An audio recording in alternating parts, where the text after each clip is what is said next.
What if the war in Ukraine didn't end with victory or defeat, but with a line drawn across the map, a buffer zone, enforced by foreign troops, splitting Ukraine in two? At the same time, what if the United States decided the best path to peace was sending thousands of long-range missiles into the battlefield? Today, we explore the high-stakes strategies shaping the war in Ukraine and what they mean for the future of global security. For over 4 years, Ukraine has stood against one of the most powerful militaries in the world. Cities have been shattered, millions of people displaced, and Europe's stability shaken to its core. Russia strikes EU delegation building in Kyiv. Russia struck a building housing the EU's delegation to Kyiv Thursday morning, causing significant damage. Russia struck a building housing the EU's delegation to Kyiv Thursday morning, causing significant damage. I strongly condemn these brutal attacks, a clear sign that Russia rejects peace and chooses terror, the EU's Enlargement Commissioner Marta Kos said in a statement on social media.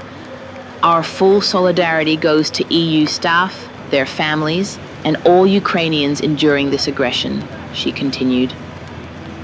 This is a developing story.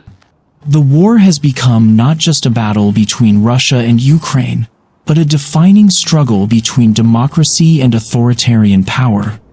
Now, two major developments are reshaping the conversation about how this war might end.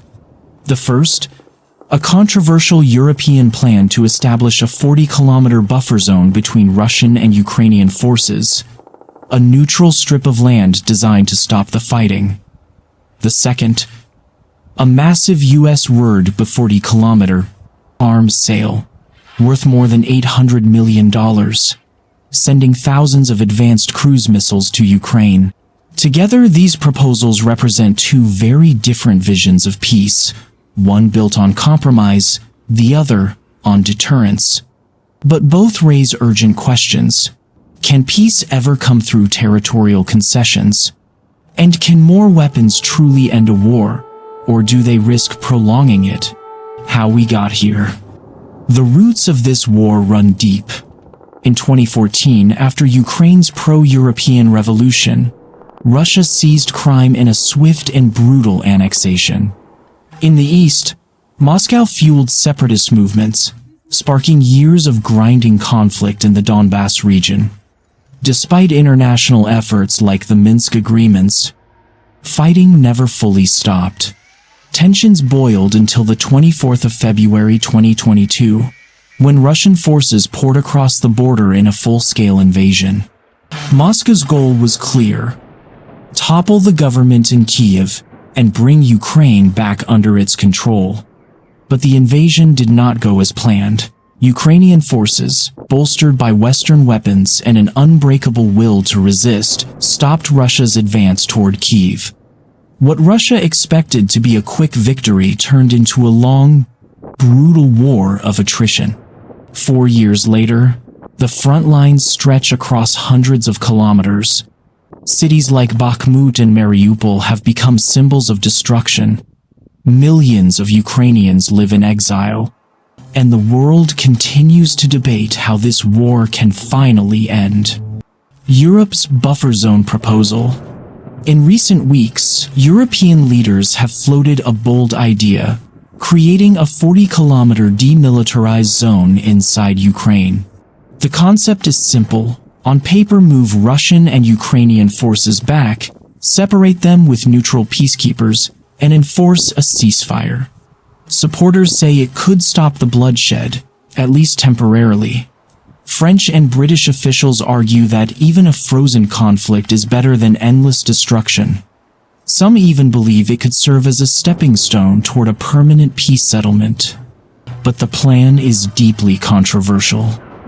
For Ukrainians, the buffer zone looks less like peace and more like surrender. It would mean giving up control of parts of their own land. It risks creating a permanent partition, similar to North and South Korea, or worse, a gray zone constantly vulnerable to renewed attacks. Germany and Poland, key NATO members on Ukraine's border, have also voiced strong concerns. They fear that deploying European peacekeepers could draw NATO into direct clashes with Russian forces, something the alliance has tried to avoid at all costs. And perhaps most importantly, Moscow has shown quiet approval of the idea. For many in Kyiv, that alone is a red flag. If Russia welcomes the buffer zone, it's because it sees it as a way to lock in territorial gains achieved through aggression. History offers grim lessons, from the division of Germany after World War II to the frozen conflict in Korea. Buffer zones rarely deliver lasting peace. Instead, they often cement divisions and turn temporary ceasefires into permanent frontiers. Russia's war with Ukraine is another conflict that the Trump administration has vowed to end, but efforts to do so are struggling to gain traction. Ukrainian officials say at least 18 people were killed and dozens were wounded overnight in what has been described as a massive attack on the capital. An urgent search is underway for anyone who still may be trapped. CNN's Salma Abdelaziz following this story for us. And the Russian attack comes as a Ukrainian delegation is set to meet with US officials on Friday for talks in ending this war. Where are we at this point? What more can you tell us? Well, if you're asking, Becky, how President Putin has responded to these peace efforts, well, President Zelensky says, here is your answer. One of the largest attacks on Kyiv since the start of the conflict. Nearly 600 Russian drones and 30 missiles fired overnight at the capital. In some parts of the city, people were under air raid sirens for 9 hours. At least 19 people killed so far, among them several children. The youngest is just 2 years old. There are still rescue workers digging through the rubble, Becky. There was 500 rescue workers and 1,000 policemen on the ground. It gives you a sense of the scope and scale of this attack, which hit residential buildings, kindergartens. It even struck a European Union mission building and a building for the British Council. And both the EU and the UK have called Russian diplomats to ask them about these attacks. That's why you've heard President Zelensky today pointing to these attacks and saying, look, it is clear that President Putin is not serious about peace. He says that President Putin is choosing ballistic missiles over the negotiating table. And of course, the timing of this is extremely important, Becky. It comes just as EU defense ministers are supposed to be meeting in Copenhagen today and tomorrow to discuss security guarantees. There's also further meetings at the White House as well to discuss those security guarantees. This would be a backstop measure, essentially, that if Russia and Ukraine are to reach a peace deal, these security guarantees would provide Ukraine with that insurance if it were attacked again. But Russia has already said it does not accept security guarantees it's not involved in, and it will not accept any foreign forces on the ground. Now, as we see these continued attacks take place on the ground and this diplomatic effort stall, what we're watching here is a tried and true Russian response. Diplomatic efforts stalling while the offensive on the ground intensifies and those drones and missiles continue to rain down on Ukraine. Salma, following the story for you. Salma, thank you. The U.S. missile sale. While Europe debates diplomacy, the United States is betting on deterrence. In late August, Washington approved an $825 million arms package for Ukraine. At the heart of the deal, more than 3,000 ERAM cruise missiles. These advanced air-launched weapons are designed for precision strikes at long range. They allow Ukrainian aircraft to hit Russian targets while staying far from enemy defenses. The package also includes GPS navigation systems, spare parts, mission planning tools, and full technical training. It is one of the largest single arms sales to Ukraine since the war began. Funding will come not only from Washington, but also from NATO allies like Denmark, Norway, and the Netherlands. Together, this coalition hopes to ensure that Ukraine can continue resisting Russia's relentless missile and drone attacks. For the Trump administration, which approved the deal, the message is clear. Ukraine's survival depends on strength, not compromise.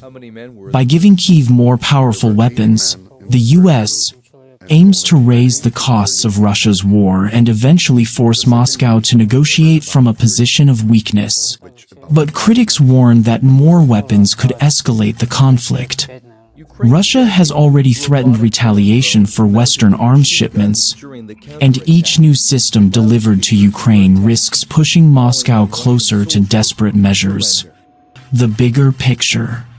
These two strategies, buffer zones and missile sales, represent two competing philosophies of conflict resolution. Europe's approach seeks compromise, even at the cost of territory. The United States' approach seeks deterrence through overwhelming firepower. Both claim to aim for peace, but they embody very different definitions of it. Diplomatic efforts so far have stalled. High-profile meetings between Trump, Putin, and Zelensky have produced no breakthrough. Russia continues its deadly bombardment of Ukrainian cities, and Ukraine, backed by its allies, insists that only full restoration of its borders can bring true peace. Meanwhile, ordinary Ukrainians are caught in the middle. Families live in bomb shelters. Children attend school underground. Millions of refugees wonder when or if they will ever return home. Possible futures. So what comes next? Analysts outline three main scenarios. The first is a negotiated ceasefire, enforced by a buffer zone. This would likely freeze the conflict, but leave Ukraine divided and vulnerable.